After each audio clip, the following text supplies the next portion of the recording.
হে girls, আজকে তোমাদের সাথে শেয়ার করব কত সহজ উপায়ে হ্যান্ডমেড জুয়েলারি বানানো যায়। Hello everyone, welcome back to my channel another mini handmade jewellery craft. আজ তোমাদের সাথে শেয়ার করছি কিভাবে ইউনিক হ্যান্ডমেড জুয়েলারি ঘরেতে বসেই সহজ উপায়ে তৈরি করা যায়। আমরা নিজেরাই যদি নিজেদের শাড়ির সঙ্গে কি জামার সঙ্গে ম্যাচিং করে হ্যান্ডমেড জুয়েলারি বানিয়ে পরতে পারি, সেইটার থেকে আনন্দ আর কোথাও নেই। তো চলো দেখে নেওয়া যাক এই জুয়েলারিটাতে কি কি উপকরণ ব্যবহার করলাম।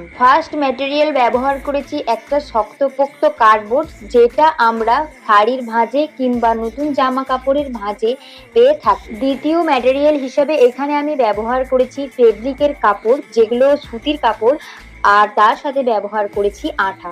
আর আমি এখানে ব্ল্যাকের উপরে রাখার চেষ্টা করেছি, তোমাদের যেটা পছন্দ মনে হয় সেই ফেব্রিক রাখতে পারো। তারপর কার্ডবোর্ডগুলোকে ভালোভাবে ফেব্রিক দিয়ে গ্লুর সাহায্যে আটকে নেওয়ার পরে এখানে আমি ব্যবহার করেছি একটা চামচ, যে চামচটা ছিল ব্ল্যাক পলিশের উপর। এখানে আমি যে টার্সেলটা ব্যবহার করেছি, এই টার্সেলটা রেডিমেড টার্সেল, আর এটার কালার ছিল মেরুন, কারণ ব্ল্যাক অ্যান্ড মেরুনের কমিউনিকেশন খুব ভালোই যায়, সেই জন্য ব্ল্যাক অ্যান্ড মেরুন কমিউনিকেশন রাখার চেষ্টা করেছি। তারপরে আমি এই টার্সেলটার সঙ্গে এটাকে ভালোভাবে অ্যাটাচ করে নিয়েছি, আর এটার ইয়াররিংসগুলো এইটা।